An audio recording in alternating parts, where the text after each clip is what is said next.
Picture this. The stock market is crashing. Your portfolio is bleeding red. Panic sets in. Everyone's asking the same question.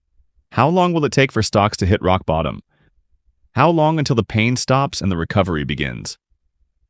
Today, we're diving into the data to uncover the truth.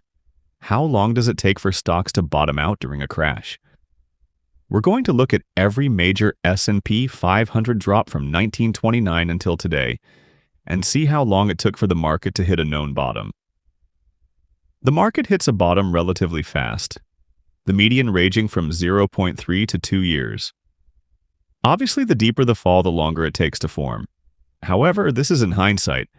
Unfortunately, you don't know the depth of the drawdown, only after the fact. If you found this helpful, hit the like button, hit subscribe, and ring the bell so you never miss a video.